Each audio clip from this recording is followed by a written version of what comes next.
She's driven by the power. She's driven to get the power. That is the driving force in her life. She does not answer questions straight out. She is the expert of not saying what she believes. She will run on attacking Republicans and being the first woman president. And oh, isn't that amazing? Oh, it's a woman. She can walk and talk. The thought here is it's all politics. Parcel out favors to individual groups, whether it's unions here or the farm bloc there. She is steeped in controversy, steeped in sleaze. That's why they don't want us to look at her record. I would recommend that Hillary Clinton appreciate that she's not going to be, by any means, the candidate of American women. American women have diverse views on politics, just like men. At the core of almost every one of the investigations we did for 8 years, where there were problems, and I mean major problems with the Clinton administration, she was at the core of them. It's part of the Clinton method, which is say what you need to say at any given moment and rely on the lack of memory of the American public and the support of the mainstream media to support that lack of memory. Well, the 20-year plan really is that the Clintons share power. One would be president 8 years, and one would be president another 8 years, over a span of 20 years, with a little Republican in between, perhaps. So in essence, what happened is that Bill and Hillary, in their mid-20s, before they ever took their marital vows, they took their political vow. You know, a lot of people ask me, do we have to go through all these old Clinton scandals again? Well, I have good news for you. You don't, because you can look at the new ones, because Hillary Clinton scandals are a gift that keeps on giving.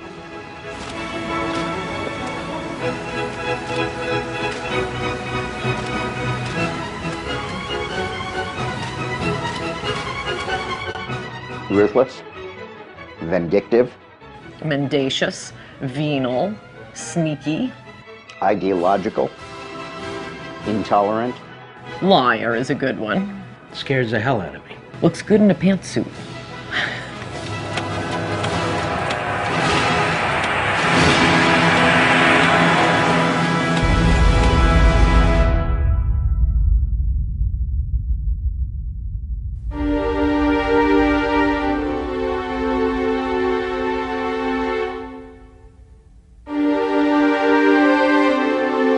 I announced today that I'm forming a presidential exploratory committee. I'm not just starting a campaign, though. I'm beginning a conversation with you, with America.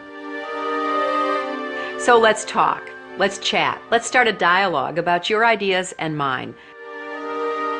And while I can't visit everyone's living room, I can try. So let the conversation begin. I have a feeling it's going to be very interesting. The challenge for Hillary Clinton on the campaign trail is she has to pretend to be something she's not. She's far more liberal than she's going to want to let on. That means you have to be very controlled. You can't be too spontaneous. You're pretending to be something. And I think that's going to be a potential problem for her on a couple of grounds. It's inauthentic, and people spot that. I am sick and tired of people who say that if you debate and you disagree with this administration, somehow you're not patriotic, and we should stand up and say, we are Americans and we have a right to debate and disagree with any administration. She's a person who's struggling herself with figuring out who she is, or more importantly, how she wants to present herself to the American public, because her own advisors told us her sort of authenticity and who she is issue 1, issue 2, and issue 3 for her. I don't feel no ways tired. I come too far from where I started from. She's continually trying to redefine herself and figure out who she is and project an authenticity to voters who are, of course, wondering who is the real Hillary. Hillary Rodham Clinton.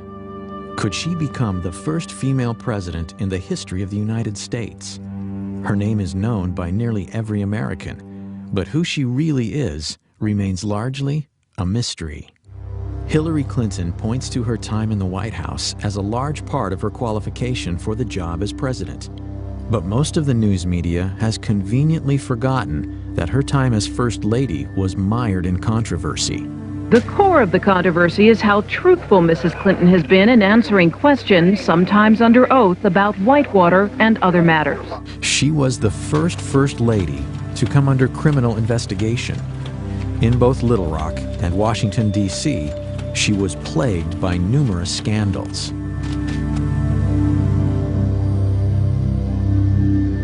Senator Clinton has extraordinary ability to obfuscate, refuse to answer questions, avoid confrontations, and up until now has been given a pass on it. A story in the New York Times talking about why Senator Clinton voted this way, because I think some people were surprised by it.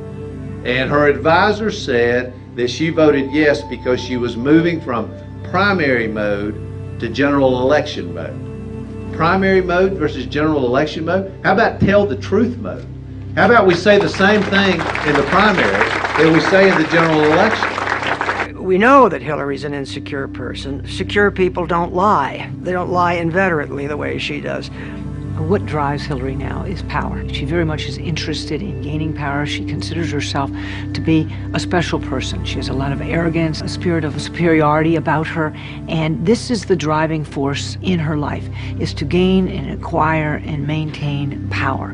And her husband got to the top, and she saw it, she felt it, and she wants there herself. Over the past 16 years, Hillary Clinton has undoubtedly become one of the most divisive figures in America. How this makes her suited to unite the country as the next president is troubling to many. And recall Hillary speaking at a black church on Martin Luther King Day. What a coincidence. When you look at the way the House of Representatives has been run, it has been run like a plantation, and you know what I'm talking about. And you know what I'm talking about, girlfriend. That's how she's going to get to power? By accusing the Republicans of running a plantation at a black church on Martin Luther King Day? That's it? Okay. After announcing her bid for the presidency, fellow Democrats, including former Clinton confidant and Hollywood mogul David Geffen, publicly questioned Hillary's integrity and truthfulness. Such breaks within the Clinton inner circle beg the question: what is the truth about Hillary Rodham Clinton? It's a recklessness that's born of arrogance that goes back to her 1960s roots in their narcissism. They believe they are a rule unto themselves. I mean, every time Hillary's been caught in a scandal, she really did it. No one made it up. She's deceitful. She'll make up any story, lie about anything, as long as it serves her purpose of the moment.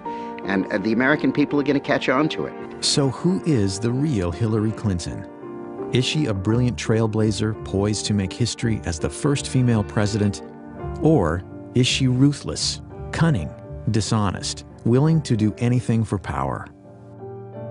Because of your position or your husband's, might have given you some kind of unfavorable or, a favored advantage? There isn't any evidence that anybody gave me any favorable treatment. Yes, my question, I'd like a follow-up too. First one has to do with Susan McDougal. She said that she brought the documents of Whitewater over to you at the governor's mansion. Did you receive all the documents? And if so, what became of them?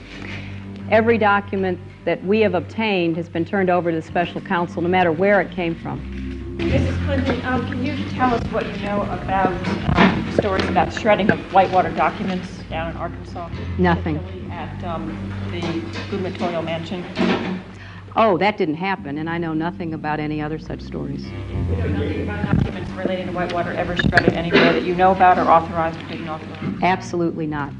When you look at all the skullduggery in the Clinton administration, all roads lead back to Hillary. It also tells us something about the character of the American media. I mean, they carry these people. A Republican with those numbers of character flaws, with that sort of behavioral problem and psychopathic psychology could not run or be elected to dog catcher if it were a Republican. The politics of personal destruction was a phrase popularized by the Clintons in the 90s to describe the attacks by what Hillary called the vast right-wing conspiracy.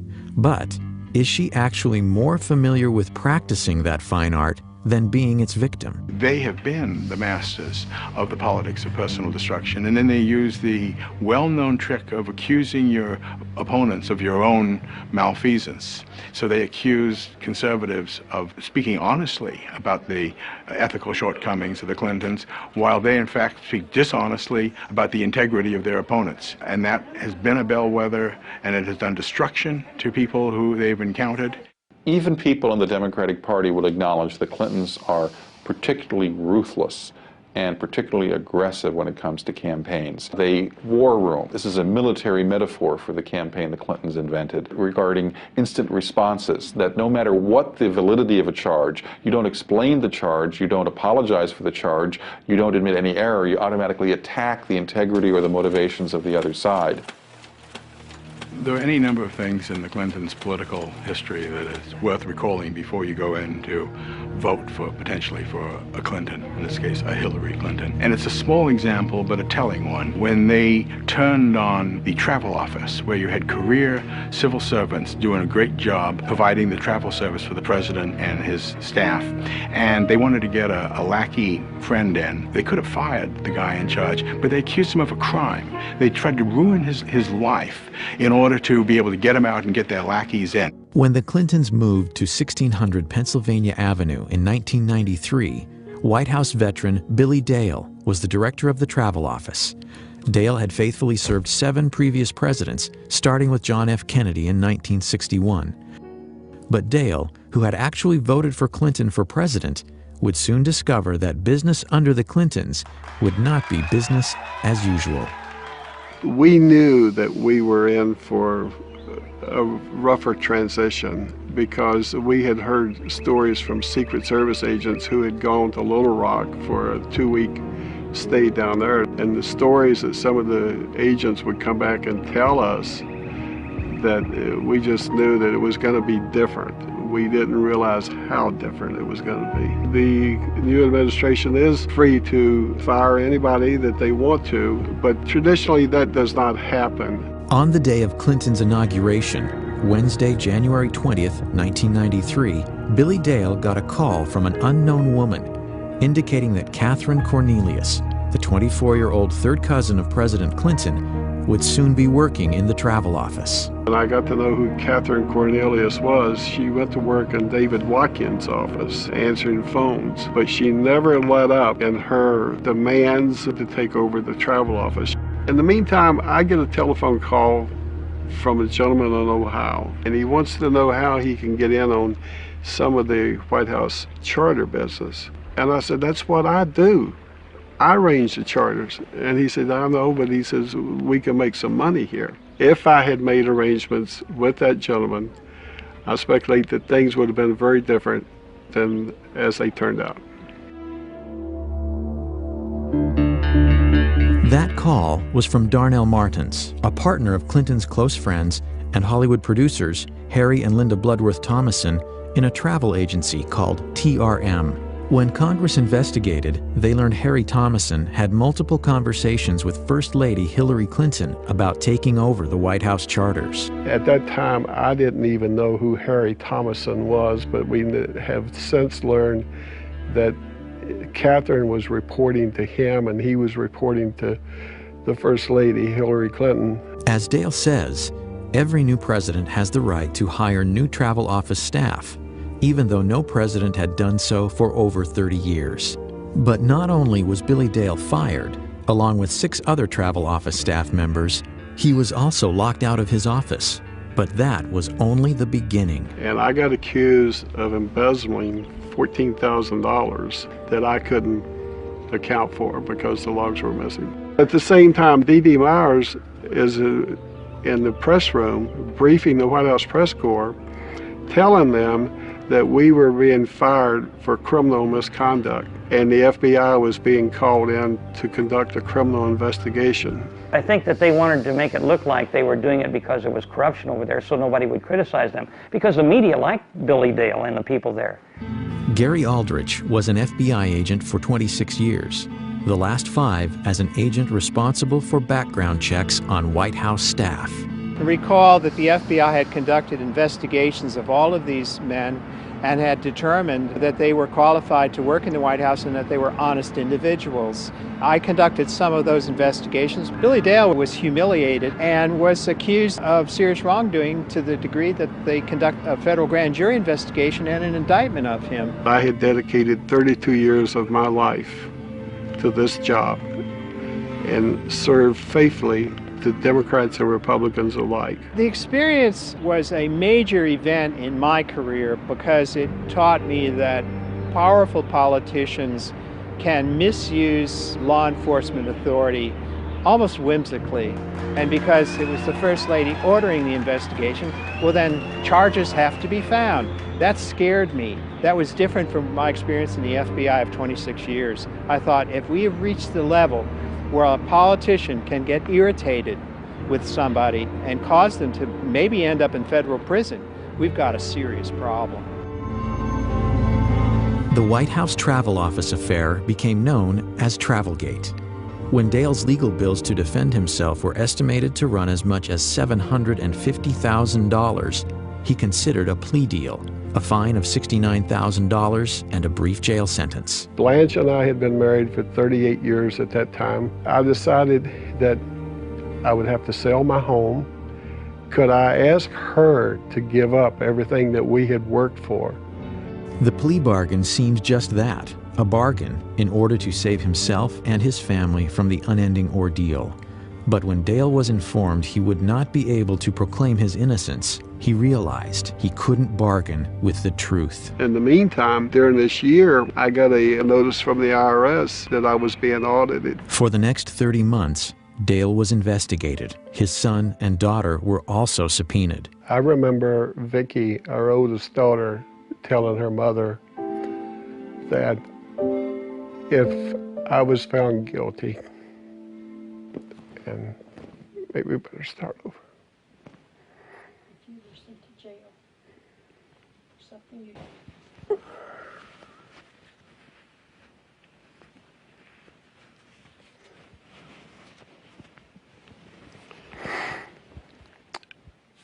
I remember during my trial, Vicki, my oldest daughter, telling her mother that if I was found guilty and had to go to jail for something that I did not do, that she didn't know if she could live in this country any longer, when the government would be responsible for doing something like that to her father.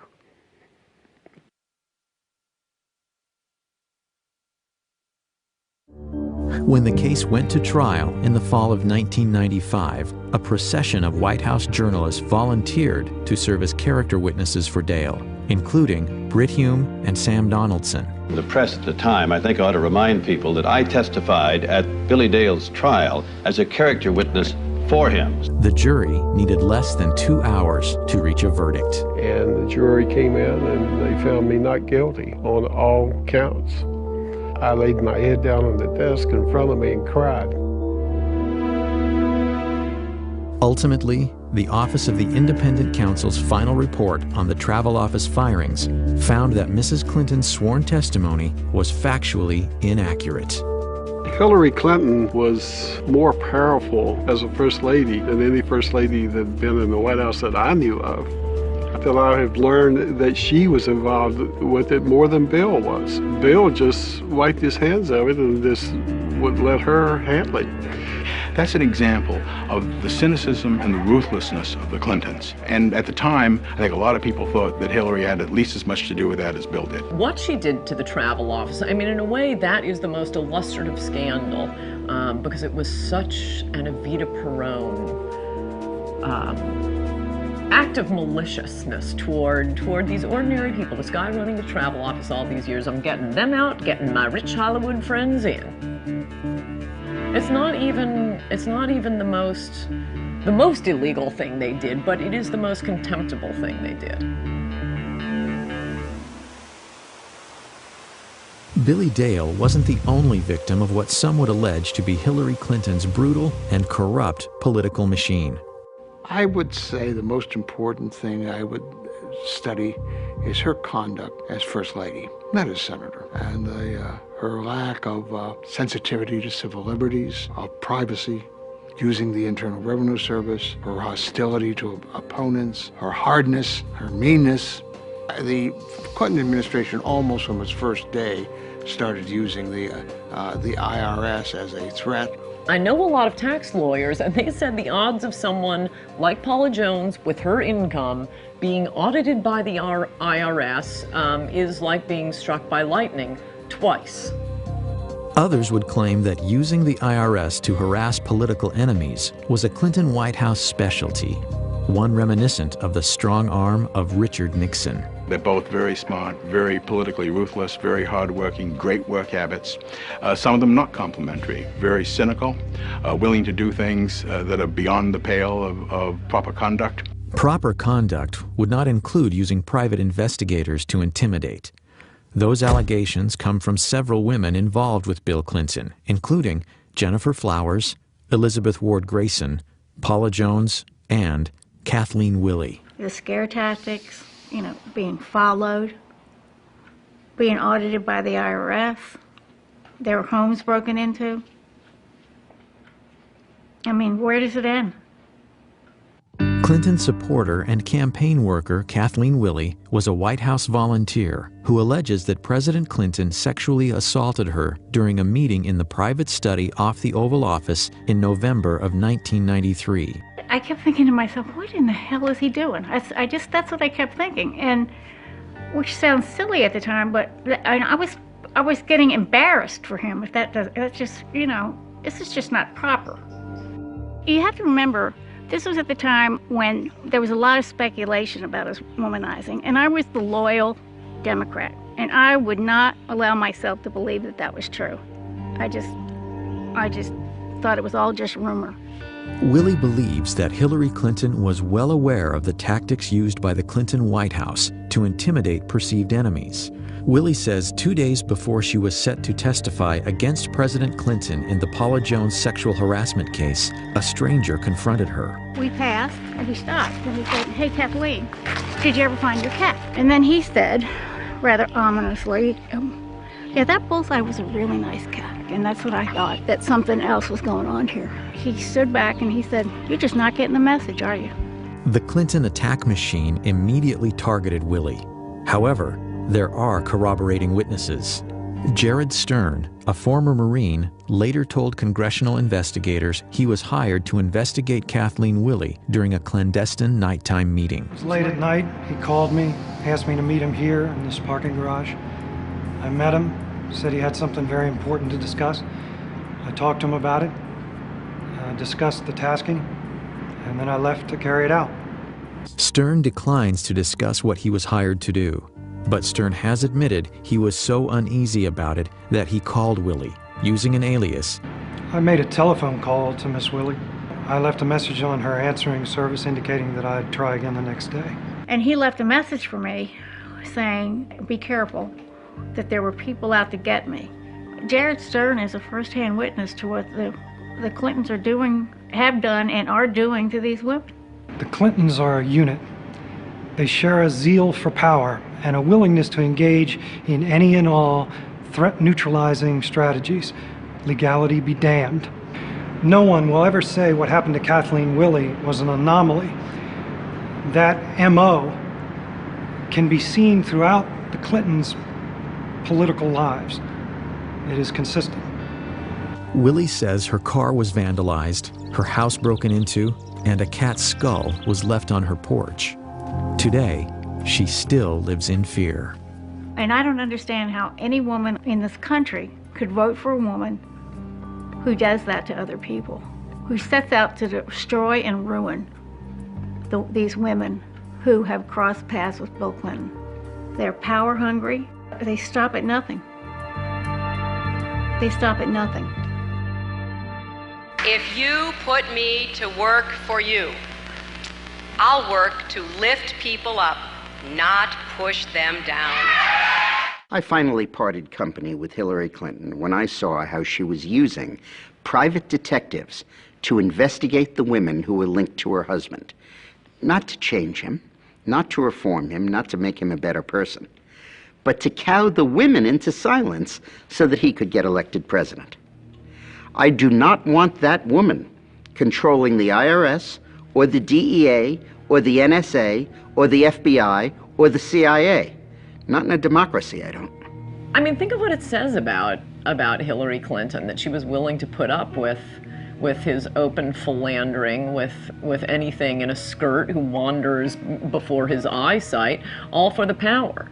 At least with Bill Clinton, he was just, good time Charlie. Hillary's got an agenda, and she's willing to put up with that to be president of the United States. She's got a to-do list when she gets to the White House.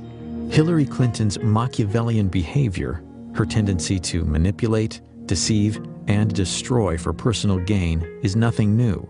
This woman, now a hero to feminists, gained much of her power during the Clinton presidency from her ability to deal with her husband's infidelities. Bill was always heavily involved in the policies of his administration, but he left chasing down his women and silencing them, pursuing the scandals and lying about them, escaping culpability for any of the things in their past, to Hillary. She was his Nixon. She was his evil equivalent. She was the one who made sure that nothing got to him because she was so good at it. And she was.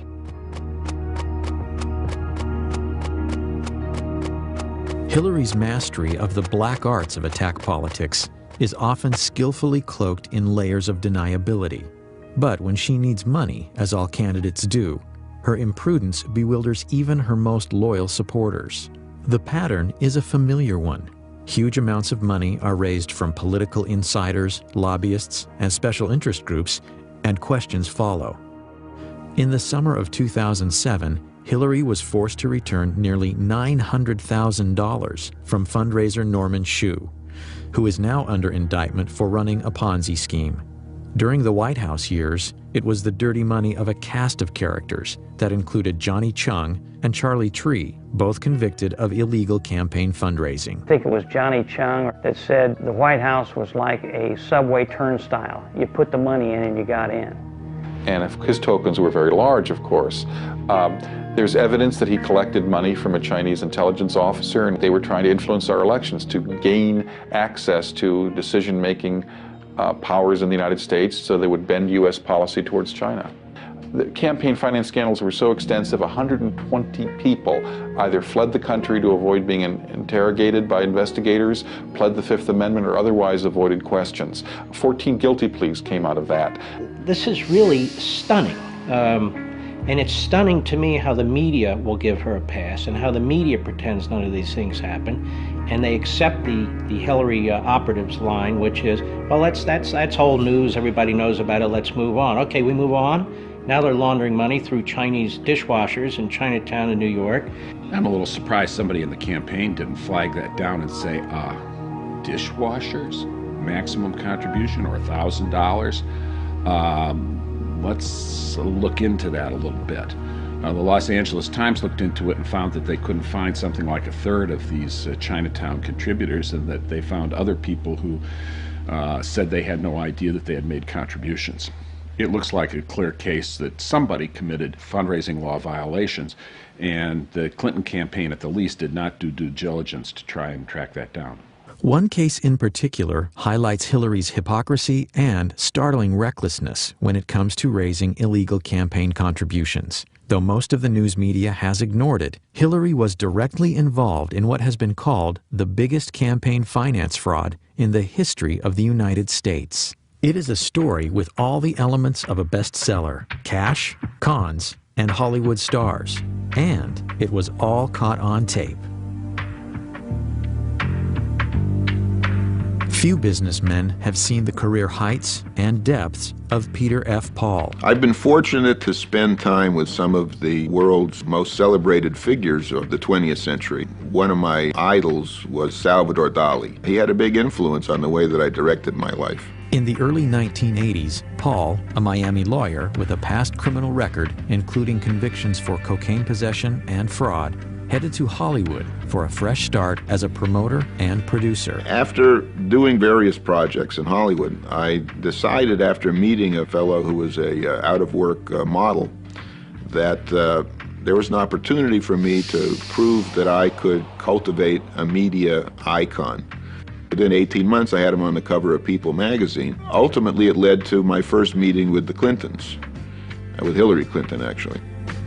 In February of 2000, Peter Paul met with Hollywood charity fundraiser Aaron Tonkin. Tonkin was a celebrity-obsessed con man who in just a few years went from being homeless to one of the Clintons' top money contacts in Hollywood. Like more than a few Clinton associates from the past, Tonkin ended up in federal prison for unrelated fundraising scams. Aaron, it's Hillary Clinton. I just wanted to call and wish you well for this evening. It was a growing new relationship. I don't know where it ultimately would lead, but I suppose not in a good place because all the people that I met around them, that I dealt with in different events, have all gone to prison. And these are very close people, mainly to the president. Through Tonkin's connections to the Clintons came an interesting offer. In exchange for donations to Hillary's 2000 Senate campaign, Paul would gain access to Bill Clinton for business opportunities once Clinton left the White House. I had become a very close friend of the creator of Spider-Man, Stan Lee, and we had started a company together in late 1998. So I embarked on this effort to try to hire Bill Clinton when he left the White House as a rainmaker for the company, Stan Lee Media. We had a luncheon at Espagos for 12 people who were influential in the community, and we also raised some money for Hillary. And at that point, I indicated that my plans were to hire Bill when he left the White House. She responded by saying that she would help if I became a major supporter of her campaign. In June of 2000, Paul agreed to finance what would be the largest and most lavish political fundraiser ever staged in Hollywood. It consisted of a concert, a dinner, and a reception. In my office on July 17th, I got a phone call from Hillary Clinton. Paul, who had a habit of videotaping many of his encounters with Hollywood or DC power players, says this tape is evidence of 2 criminal offenses committed by Senator Hillary Clinton. The tape seems to indicate Clinton's participation in the planning of the event, violating federal election statutes. I think that whatever it is you're doing, is it okay that I thank you? I think it's tremendous. No, you know what? We're having a good time trying to help out. Well, I'm very appreciative. And it sounds fabulous. I got a full report from Kelly today when Hillary says she's not sure about what she can or cannot say, is she admitting that her input on the event could be illegal? I think that whatever it is you're doing, is it okay that I thank you? Hillary Clinton refers to Kelly. Kelly is Kelly Craighead, Hillary's senior staff assistant at the White House. Hillary's confirmation that she had been fully briefed on my progress and that she would be involved on a personal basis whenever needed, committing a violation of the federal election law. I know I talked with Cher, and she was just great. Just said, she really was excited, and I hadn't talked to her, so you had to have really done a good job selling it to her. And her reference to Cher being induced to contribute her singing services. All of them colluded to hide this from every investigation. All of the expenses that I paid for entertainment and costs of various fundraisers for Hillary were never legally reported. But what I discovered was because Hillary was involved directly, personally, and indirectly through her agent, Kelly Craighead, in conceiving the event, in soliciting the money to pay for the event, and then coordinating the expenditures for the event, clearly the two of them were violating federal law.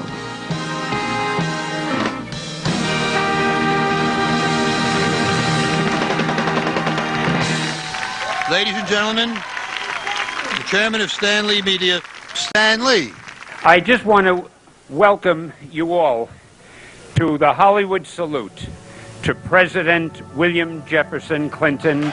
It was the biggest event ever produced in Hollywood for a president.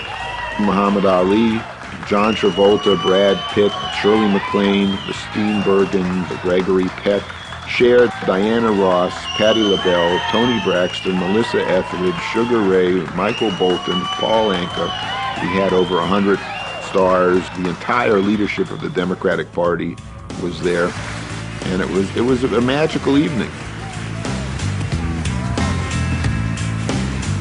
But just 2 days later, the magic was gone. The Monday after the event, I got a phone call from Ed Rendell telling me that the Washington Post was asking questions. The position that Hillary Clinton would take was that she hardly knew me and that I didn't give any money, and that if I was smart in order to maintain my deal, that I would go along with that. The Washington Post bombshell questioned Hillary's decision to associate with Paul, given his criminal past. The Clinton camp implied they weren't aware of it. I had been vetted 6 times. My house had been prepared for a presidential sleepover, and the president allowed me to put my name on 25,000 invitations. It's impossible to think that they didn't know that I had federal convictions, which anybody that uses the internet can find within 4 clicks. Peter Paul was basically paying for the entire event, and he was held at arm's length. He wasn't invited to the White House, and they did not really want to interact with him.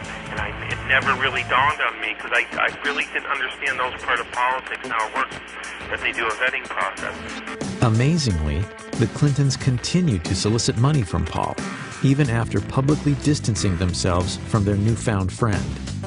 On August 24th, a fax was sent to my office on Hillary's letterhead, the Hillary Clinton for Senate letterhead, by her finance director, David Rosen, asking me to transfer $100,000 in stock. And here you have a smoking gun document, which is on her letterhead, faxed to my controller with the wiring instructions to send $100,000 worth of stock. That's illegal.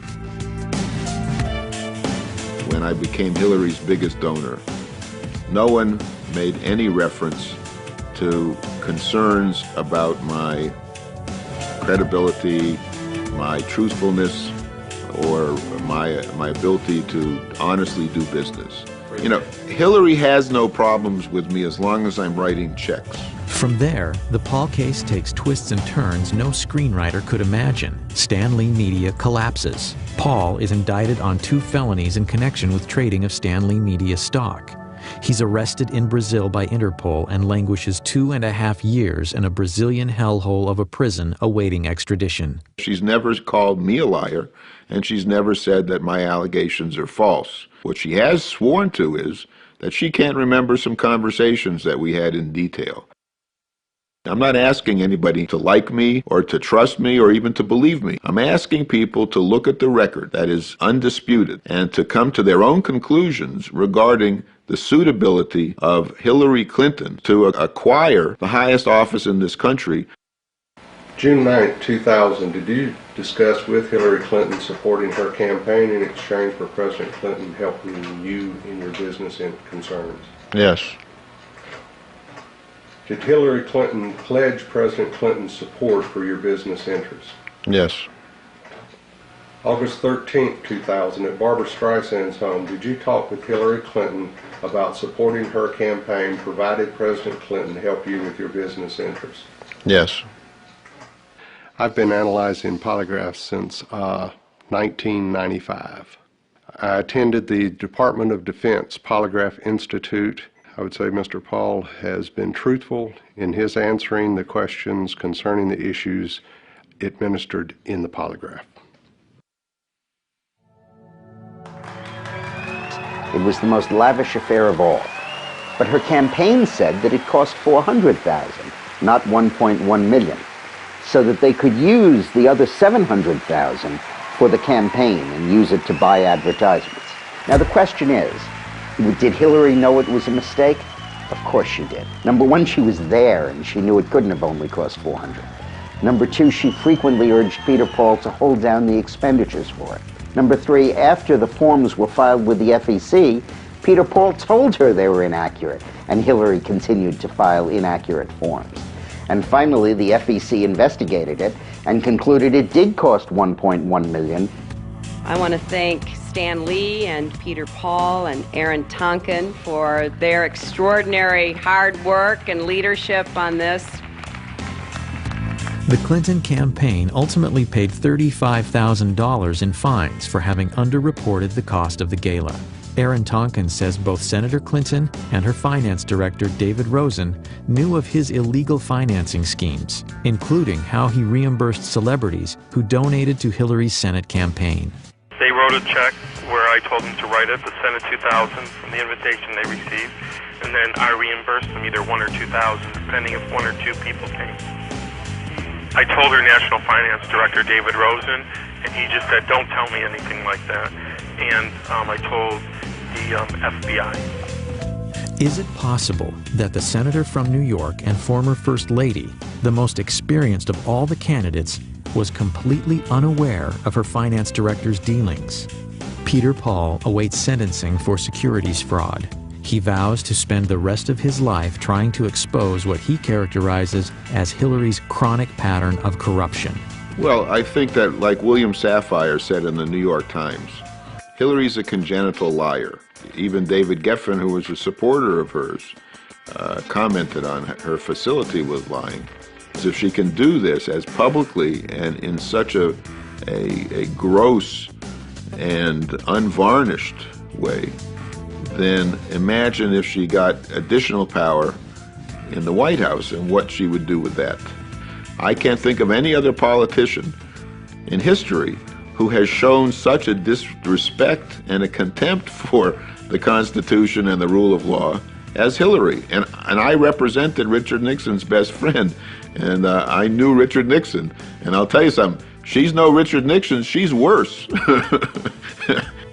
One of her great claims throughout the 90s and in her present career as senator is that she'll say, oh, this is all old news. Well, it's old news because the Clintons are repeat offenders. They've been doing these things going right back to the 1980s.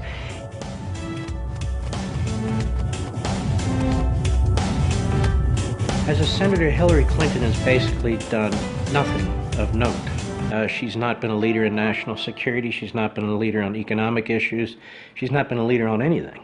Is Hillary really the most qualified to hit the ground running if elected president? After all, she was First Lady for 8 years and now a senator from New York. Referring to her opponents, she said, quote, "There is one job we can't afford on-the-job training for. That is the job of our next president." First lady ever to be the first woman from the state of New York, Hillary Rodham Clinton. Hillary says we should elect her president because of her tremendous accomplishments in the United States Senate. Well, she's passed roughly 20 bills. Let me tell you what some of them were. To commemorate the 225th anniversary of the American Revolution. To express our appreciation to Alexander Hamilton. To name the Thurgood Marshall Courthouse in Lower Manhattan. To honor the men's and the women's lacrosse high school team from Syracuse High School. To express the sense of Congress that Harriet Tubman, who died over 100 years ago, should have received a federal pension. But is that the legislative gravitas and qualifications on which to elect a president of the United States? Is she kidding? During her Senate campaign, Hillary promised to create 200,000 jobs, largely to benefit economically depressed upstate New York. And if you help me get elected, I'll work day and night to put this plan in effect for the people and children of New York.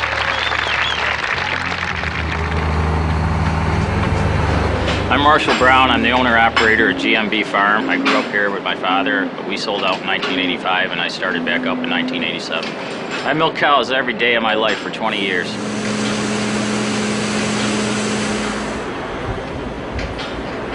Agriculture is New York State's largest industry. I don't know if Hillary was told that when she got off the plane or not. Dairy farming is the largest segment of that. 3 years ago, Hillary Clinton came to Oswego County. She said she had a plan for the dairy industry. Like all her plans, she never gives any specifics, but it's going to make everything all wonderful for us. 2 years after she gave her I Got a Plan speech, the price of milk dropped to the same level it was in 1979, and I'm losing my ass. Senator Clinton's promise of 200,000 jobs for upstate New York was one of the most irresponsible statements she ever made. Because A, it proved to me that she had no clue what was wrong with upstate New York, and B, there's no way the federal government can deliver that. Should she have made the promise? Oh, sure. That's what politicians do. That's what God put them on the earth to do, is make promises they can't keep. I don't fault her for making the promise. I fault her for making bad votes in the Senate against the very tax cuts that would have helped the state of New York. No, the Bush tax cuts were the only hope upstate New York had of competing, and if New York State wasn't so burdened by heavy taxes, heavy unionism, heavy regulatory red tape, upstate New York could be doing dramatically better. Because I do have a plan. I have an economic plan for upstate New York to try to make sure that we keep our young people here, that they can have jobs in this area, they can stay and raise their children. Between 2000 and 2006, over 1 million New Yorkers moved out of the state for economic or financial reasons. Today, in the upstate town of Clinton, New York, many of Hillary's constituents aren't pleased with their senator. Well, we certainly would like more support from her in this area. I think every business would like to see more economic support. I think that she's just a typical politician. Whatever the surveys show she should be doing, she's doing. She tends to spend most of her time downstate. That's where the votes are primarily, and sometimes we feel forgotten up here. She cares more about her consumers, her food stamps, her welfare programs than she does the American farmer that's producing the food. When the American farmer is eligible for food stamps, there's a problem. Which I am. As a presidential candidate, Hillary has made other promises that may also prove difficult to keep. My plan does not create a single new government department, agency, or bureaucracy. It is not a government takeover of health care. It is a public-private partnership that provides more choices. Her sweeping health care reform proposal comes with a price tag of nearly $110 billion per year. Anne is going to pay more. You are going to pay more. People with jobs will pay more. That's why she's so popular with women with needs, but not so popular with women with jobs. Hillary's first effort to socialize health care came in 1993 during her husband's first term. Widely perceived as a disaster, many say it provoked the Republican Revolution. I mean, certainly you have to ask whether or not she's learned a lot from that experience. It was a failure. She knows it was a failure. It was a very embarrassing failure for her. Where have you seen the government make anything more efficient and less costly and more effective by its presence? Where have you seen that? As I've said on many occasions, I still have the scars to show from what we tried to do back in the first 2 years of Bill's administration. The effort to kill Hillary Care was really good common American sense. Americans know a bad fish when they smell one. Everything Hillary wants for America is what Canada does for all of its people, any one of whom that has $5 extra in their pocket comes across the border to the United States for health care services. I think it's worth remembering, after her health care fiasco, the Clinton team put us aside. They gave her ceremonial duties thereafter. She was more like a Pat Nixon than she was like an Eleanor Roosevelt from mid-94 onward, because Bill Clinton's professionals recognized she'd made a hash of the one big policy she'd been given. She was essentially out of the White House in 95, 96, and I know because I was there most of that time. She was visiting China. She went to 70 foreign countries. She wrote a best-selling book, did book signings. Then when the Lewinsky scandal broke, she came back to Washington, and in 98 and 99 led the effort to keep her husband in office, and in 99 and 2000 spent her time running for the Senate in New York. Many Americans believe our healthcare system needs improvement. But what is Hillary's solution? Hillary is really the closest thing we have in America to a European socialist. She really believes that government should vastly expand its efforts in the areas of healthcare and education, and she wants to increase taxes to do it, from 33% as it is now, up into the mid-40s and high 40s as it is in France and Germany. I'm going to take $10 billion away from a lot of these industries, starting with money from the HMOs that are getting too much out of Medicare, starting with the no-bid contracts for Halliburton, starting with the defense industry that needs to be pared down and reined in. I've been very clear about that. And as she talks on the campaign trail, her purpose of government, as she sees it, is to remold society for the common good. The common good in this case means government. It means Washington. She wants government to be in control. She wants government to direct the economy. The other day, the oil companies reported the highest profits in the history of the world. I want to take those profits and I want to put them into a strategic energy fund. She expects to use the government to become extremely involved with the lives of the people in this country because government knows best. So when she talks about nationalizing health care, she's not kidding. She's been at this now for 10 years. She wants to take over the health care system. What might Hillary's healthcare plan look like? Welcome to Yuma, Arizona. In my practice, about 70% of the care is paid for by Medicare, federal government, and another 20% is paid for by the state. So essentially, we're a very socialized medical community here. But with so much free healthcare available from the state and federal government, abuses are inevitable. One of my favorites is a patient of mine who was actually a drug runner. His books didn't tally, and to teach him a lesson, they blew a hole in his foot with a shotgun down in Mexico. Well, he went to the closest medical hospital in Mexico where medical care was free, and they were going to amputate his foot. So he hopped up to the border, literally, and at that point demanded an ambulance, which by our emergency medical laws we have to supply. So we got an ambulance to him, we brought him to our emergency room. I asked him, I said, let me guess, this guy's insured, right? And my friend said, oh, actually, he has Medicare. This guy's been wanted for years on 4 federal warrants. We're giving him his Social Security check every 2 weeks. Critics say Hillary's healthcare overhaul is not unlike what citizens of Canada or the UK now experience. Yes, much of it is free, but is there a catch? The waiting lists get longer and longer. You can wait 6 months to see a specialist. That's socialism. When you're standing in a line, waiting and waiting, that's socialism. I'm thrilled that universal health care is back on the national agenda. You know, as we remember back in 93 and 94, we tried to come forward with the plan. We weren't successful. I have the scars to show for that experience. Medicine should be between one physician and the patient, not between an army of bureaucrats and the patient. If people give their health to the government, what does the government not control? The federal government from 3,000 miles away is not your doctor. Hillary's health care is one of the few Clinton campaign platforms that contains specifics. But on other issues important to Americans, what does she believe? But on specific issues, I've come out with very specific plans. With respect to Social Security, I do have a plan.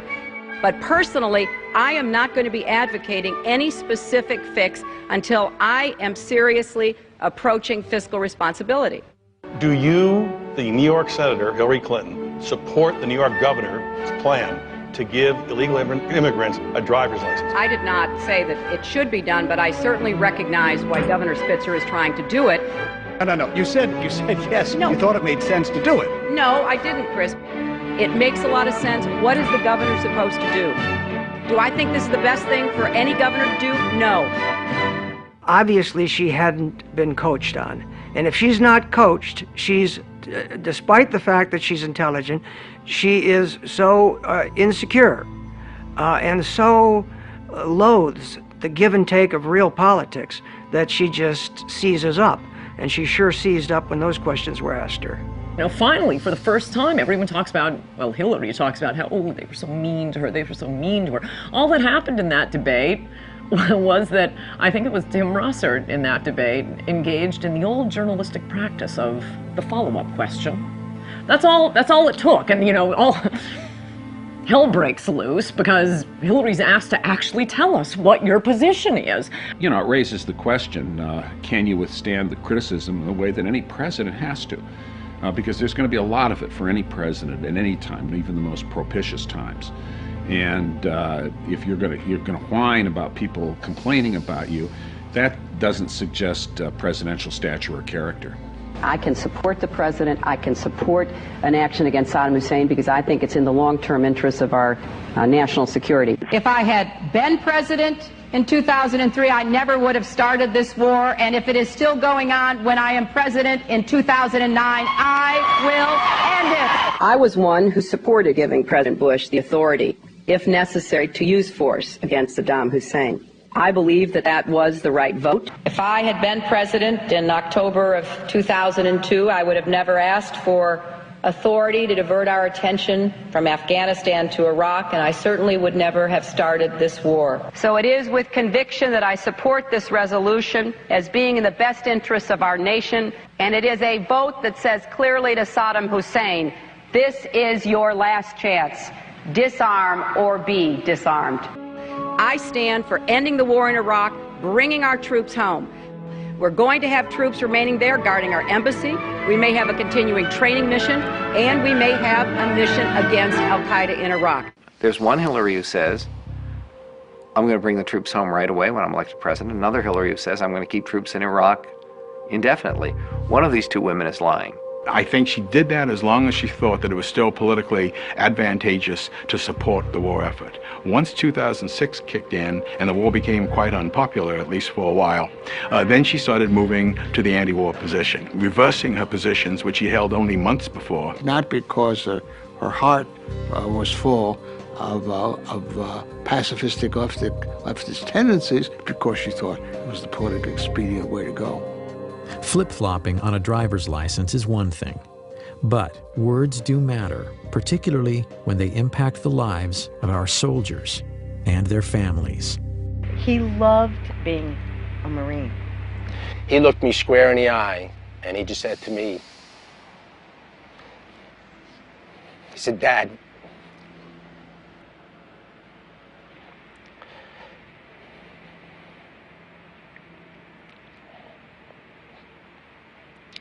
he said, Dad, what could be better, what could be more honorable than to serve your country? It was at that point where he became my hero. In January of 2007, Senator Clinton visited Iraq. While there, she did an interview with ABC News, stating, I don't know that the American people or the Congress at this point believe this mission can work. And in the absence of a commitment that is backed up by actions from the Iraqi government, why should we believe it? Because I was in Baghdad at that time, and we talked about that. I'm thinking, what the heck goes through the minds of our military that are out on those front lines, the Ramadi, the Fallujahs, out walking the streets of Baghdad, Hadithas, and throughout Iraq, putting their life on the line every single day and hearing something like that. It's just so demoralizing. Robert Buzz Patterson served as the president's senior military aide in the Clinton White House. Distinguished service in the Air Force, including combat missions, and his regular interaction with the First Lady gave him unique insight about the potential future commander-in-chief. They see that when Mrs. Clinton says something stupid about the war, or Harry Reid says the war is lost, or Dick Durbin calls them war criminals, that is played immediately on Al Jazeera and Al Arabiya overseas. That does nothing to support the troops. All it does is embolden the enemy to believe if they can hang out a little bit longer, they win. It's very hard to believe her because you don't know what the next day she's going to say, and you know that it's terrible. Everybody from a four-star general to a private understands what it means to be a leader, what it means to have moral backbone and discipline and integrity. And the military saw none of that during the 1990s and does not see that any of those attributes in Mrs. Clinton today. If we do pull out and we do not complete this mission, my son's sacrifice would have been in vain, along with the other fallen heroes. If a legislator does not like the war and decides enough already with this war, then cut off the money. They're entitled to do that. But above all, it's not up to a legislator to try to outguess military strategists. That's not their job. So you say again, okay, well, she's flipping, she's flopping. No, she's not flipping and flopping. She is lying. She will not take responsibility for calling and asking our good, brave soldiers to put their life on the line. She will not take responsibility. Every Democratic candidate, they all want to just get out of Iraq, just whatever it takes.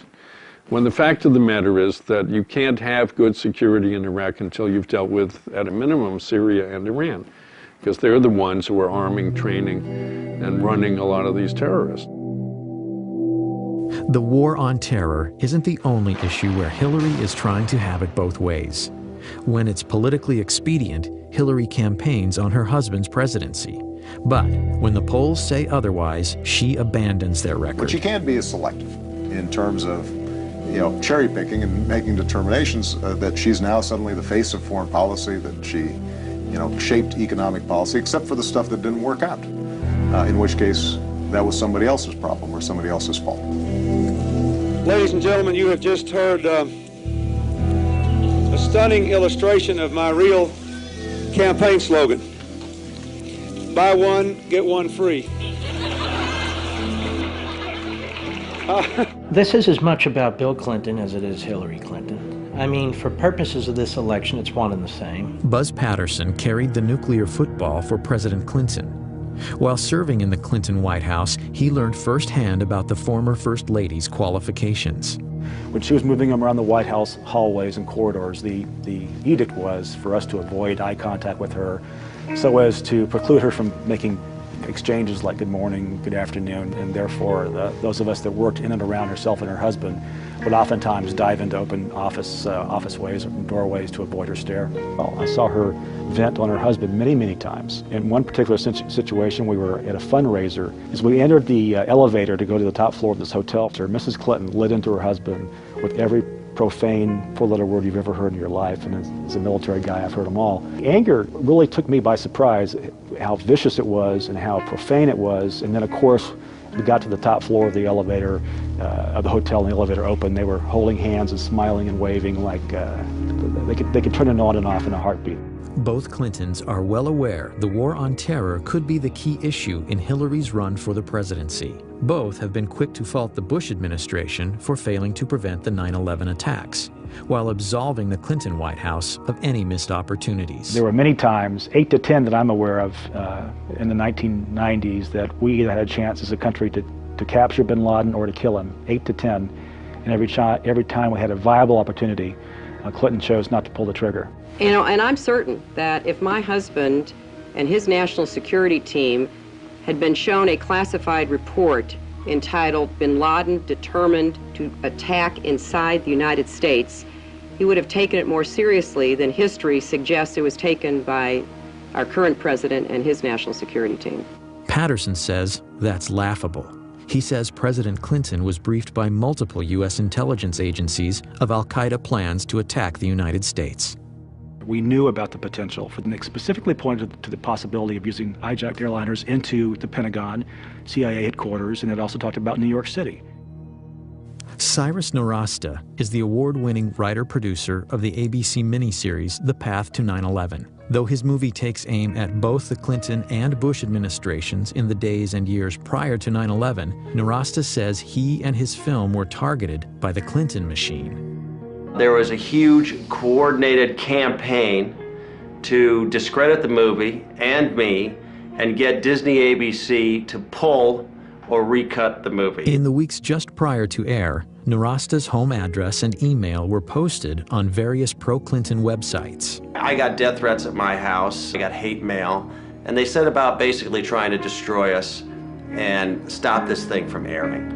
Intimidation included 5 senators led by Harry Reid sending a letter to Disney ABC threatening to revoke their station licenses if they didn't pull or recut the movie. You gotta understand, these phone calls, the threats on the internet, these bloggers, all of these people out there, none of them had seen the movie. This was all political spin, and it was generated by ex-President Clinton from his offices in Harlem, where he met with all of these bloggers to specifically discuss countermeasures against the ABC broadcast, The Path to 9/11, and how they could get it pulled from the air.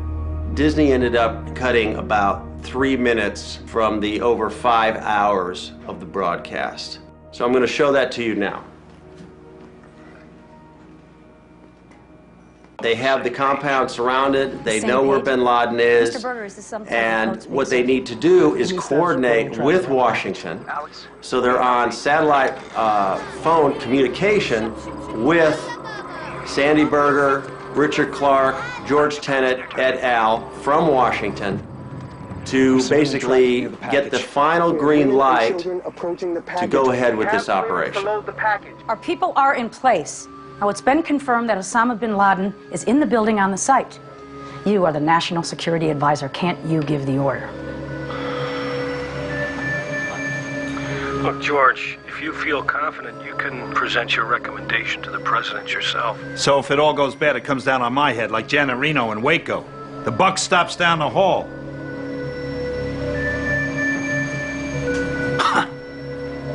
Mr. Berger, sir.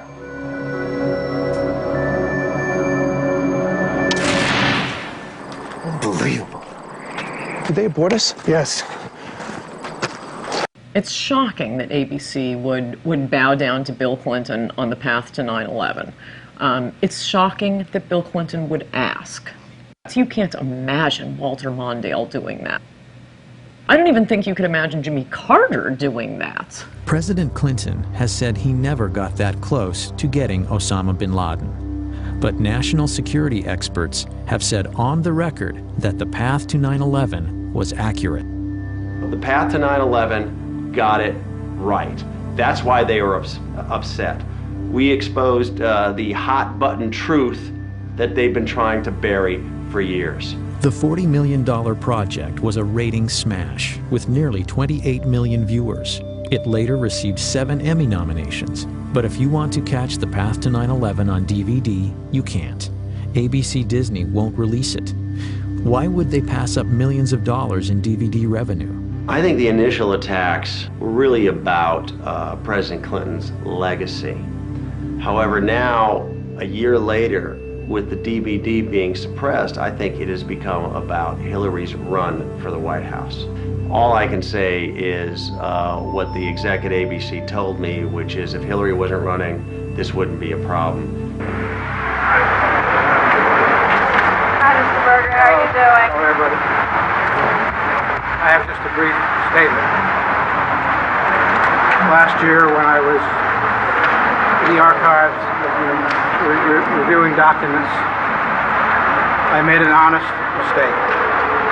It is one that I deeply regret. Former Clinton National Security Advisor Sandy Berger pled guilty to stealing and destroying highly classified documents from the National Archives and lying to investigators. I might say it seems Sandy walked out of the National Archives with some PBDs in his BVDs and some classified docs in his socks. I was surprised and astonished when I learned that he had taken documents out of the National Archives, stuffed them in his socks. I have written that the only reason Berger might have done this was at the behest of Bill Clinton or someone of similar stature who wanted information or, single copies of unique copies removed from the archives. The papers reportedly revealed Clinton's response regarding the Millennium Bomb plot and Sudan's offer to turn over bin Laden in 1996.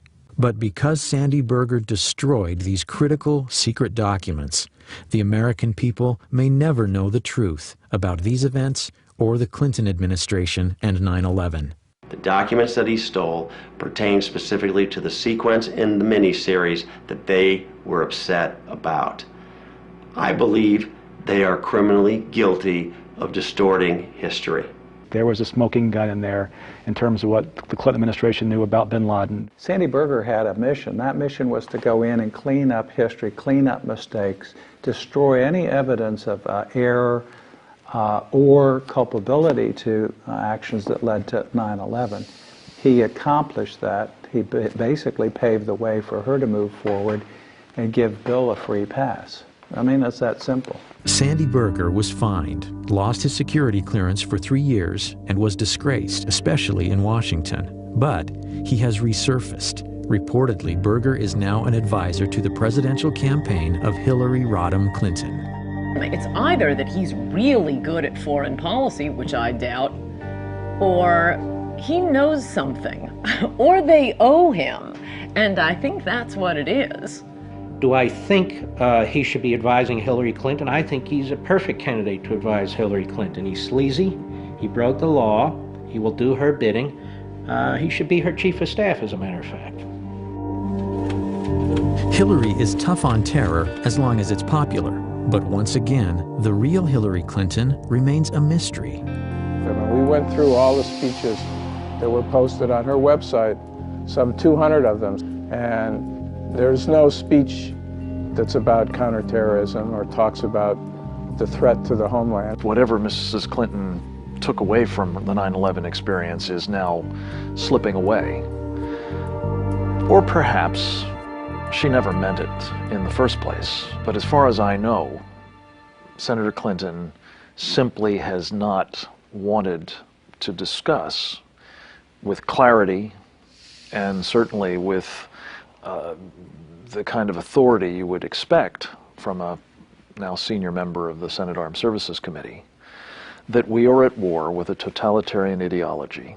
I'd like to see a president in either party who is going to be honest about the nature of the danger and willing to stand up and say this is what needs to be done, even if it's not popular at the moment. She doesn't seem to have any instinct to be able to do that, whatever her high intelligence might be.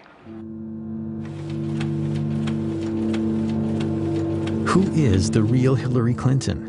Clinton scholars and writers hoping for an answer were shocked to learn that, despite Freedom of Information Act stipulations, after 3 years, the Clinton Library has only released 0.5% of its records. This is the mentality of a tyranny, and yet the media treats this as if it's no big deal. It is a very, very big deal. We paid for those documents at that library. Much of our money goes into that library. It's a federally run operation. The Clinton Library is known locally as Little Rock's Fort Knox. Nearly 2 million pages of records covering Hillary's years in the White House are locked away, clouding her role in policymaking. Over 300 Freedom of Information Act requests are pending. Well, that's not my decision to make, and I don't believe that any president or first lady ever has, but certainly we'll move as quickly as our circumstances and the processes of the National Archives permits. This idea they're claiming now that we're trying to release them, we're trying to as fast as we can, but the library just won't let us release them. You want the papers released, order the papers released. They're your papers. A tendency of this administration, from the top all the way to the bottom, is to withhold information, to resist legitimate requests for information, to refuse to be forthcoming about information that is of significance and relevant to the job that all of you do and the interests of the American people. I think the American people have a right to as much of the public record as possible about Hillary Clinton. Those records should be released before the 2008 election so we can learn a lot more about exactly how much influence she had in the White House, what her positions were in the White House, and how she acted in the White House. Character is defined as what we do when we think no one is looking. By that standard, many critics say the Clintons are sorely lacking. On January 20th, 2001, President Clinton issued 140 pardons on his last day in office. Those pardoned or receiving commuted sentences included cocaine trafficker Carlos Vignali and the biggest tax fugitive in U.S. history, Mark Rich. As much as those pardons reveal about Bill, an earlier pardon may have revealed even more about Hillary's character and her willingness to do anything to get elected. I remember the first Met game my dad took me to, and we were sitting at the very top of Shea Stadium. It was probably 1971. It was just a beautiful day out with my dad. You know, he loved the Mets, he loved his sports. That's one thing that I'll never forget, is sort of being in the car with him and being at the game with him, just enjoying his presence. It was an idyllic childhood, to be honest with you. I couldn't have asked for a better childhood up until I was 9.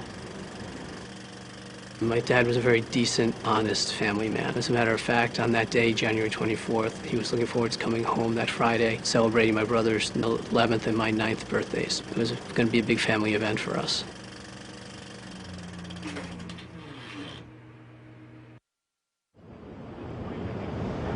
Fraunces Tavern has an extraordinary place in American history.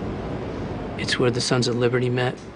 It's where George Washington bid farewell to his officers at the end of the Revolutionary War.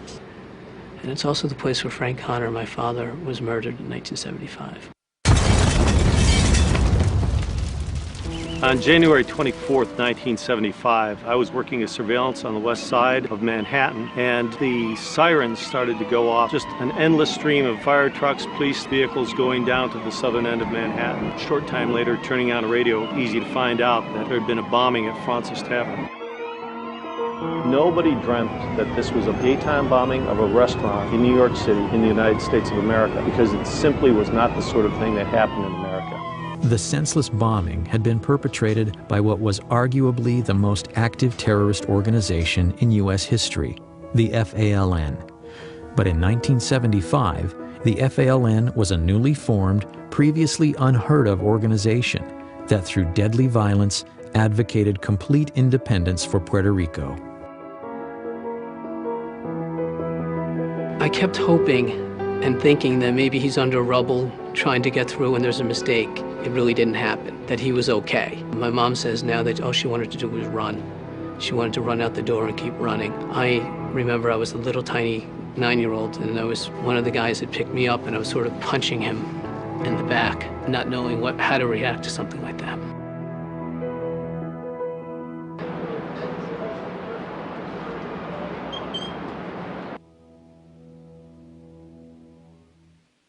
Joe, this is the Bissell dining room at Fraunces Tavern, and this is the room that suffered most of the damage in the bombing on January 24th, 1975. The bomb was placed actually just on the opposite side of these doors. Waiters and some of the other witnesses remember seeing somebody come through this door carrying a large duffel bag. He looked around the room. One of the waiters was about to approach him and tell him that he had to leave when he stepped back out.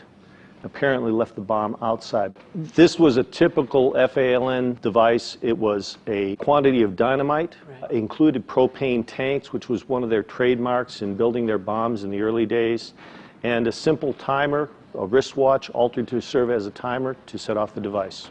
So he knew when he placed it that essentially the people that he had seen were going to feel the impact of it. Absolutely. He knew that he was committing mass murder, no question about it. Where would my dad have been sitting in relation to this table? I believe your dad was sitting at the end of the table here, Joe, and would have been one of the first people hit by the blast of the bomb.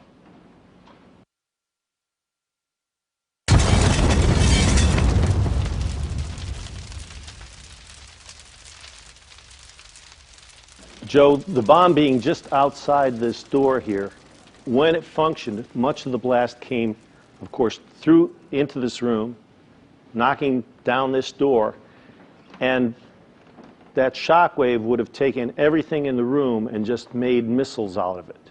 So you have victims that have pieces of glassware, pieces of silverware pushed into their bodies as a result of the blast.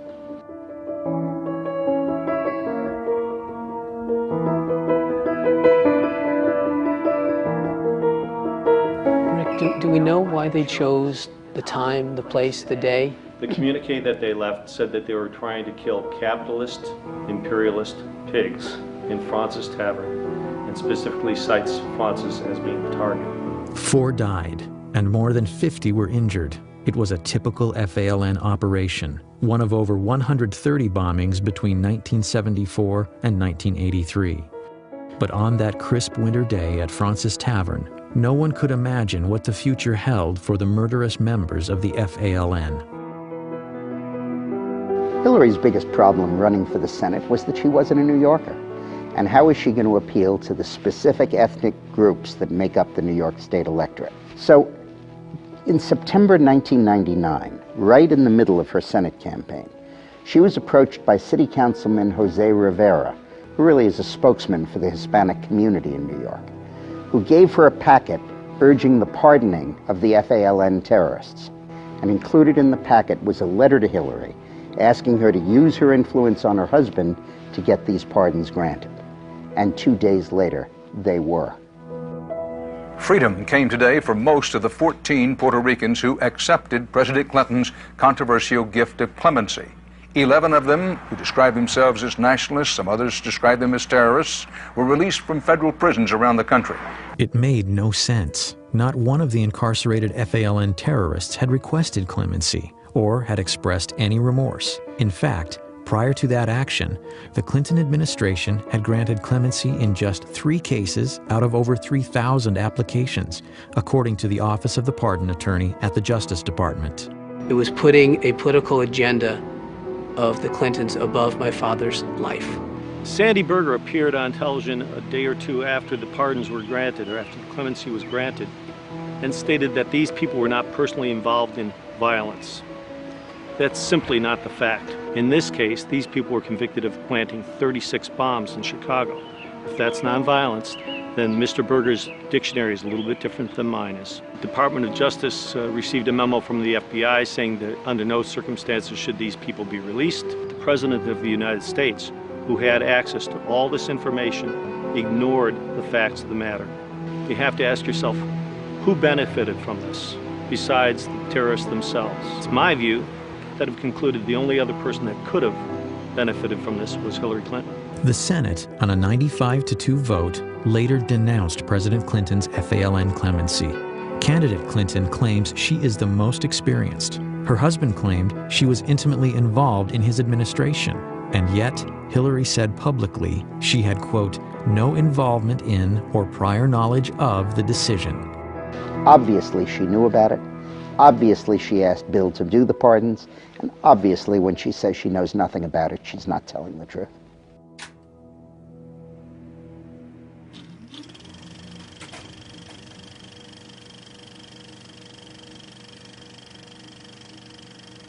How dare they? My father was a decent, honest family man. And he was being forgotten or used as a political pawn by those people who didn't have his decency, didn't have his family values, and wasn't the kind of man that my father was. We've had only 2 father-son presidencies in the history of our nation. We may be on the verge of the first husband and wife commander-in-chiefs. Historically, Americans have never been keen on dynasties. So it's worth remembering that a vote for Hillary is a vote to continue 20 years of a Bush or a Clinton in the White House. American people deserve to know that their presidency is not for sale, the Lincoln bedroom is not for rent, and lobbyist money can no longer influence policy in the House or the Senate. The problem with nostalgia is what we tend to do is you only remember what you like, and you forget the parts that you didn't like. So what John Edwards is saying about outmoded thinking and nostalgia is really, I think, expressing a reluctance to turn American democracy, which is very, I think, meritocratic, over to 2 families. And Hillary Clinton would represent the past in that, and a continuation of, I think, a dangerous trend to electing people because of how much recognition they have rather than their intrinsic qualities. Finally, before America decides on our next president, voters should need no reminders of what's at stake: the well-being and prosperity of our nation.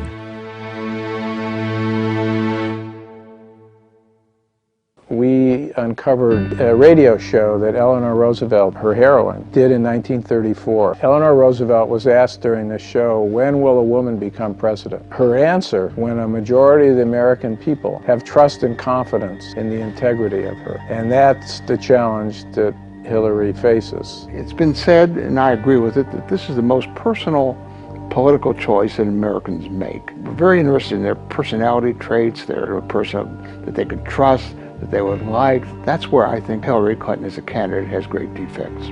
She's not accountable. She'll never be accountable personally for anything that she does. And her personality is such that she believes that the end justifies the means, no matter what those means are. If she weren't married to Bill Clinton, what is there that she has accomplished in her life that would lead you to believe that she should become the most powerful person in the country?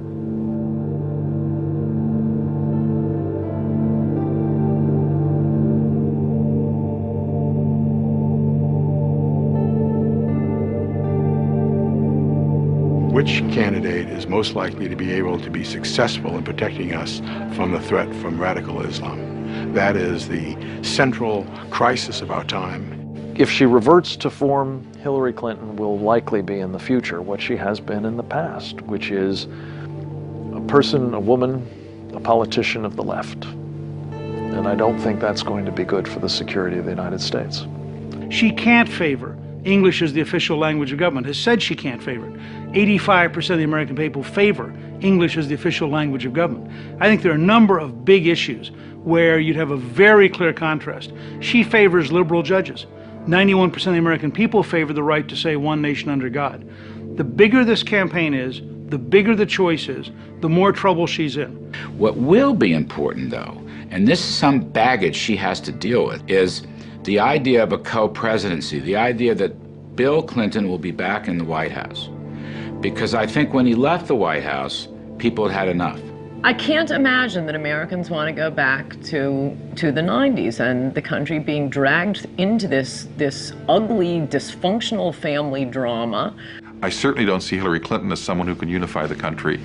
President Bush didn't. I don't think she would either.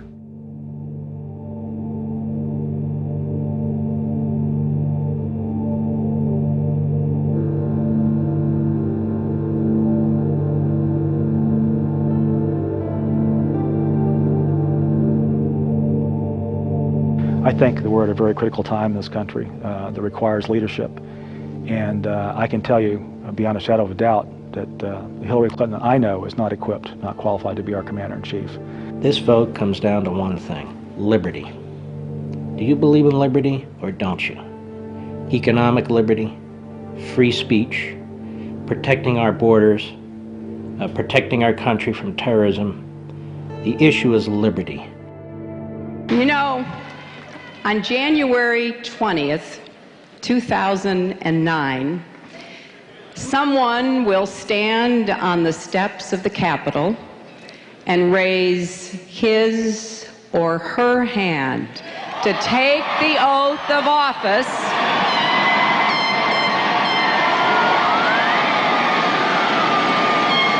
as the 44th President of the United States of America.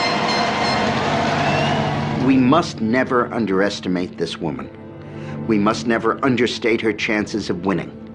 We mustn't be lulled into a state of security and complacency by the newfound moderation that she likes to talk about.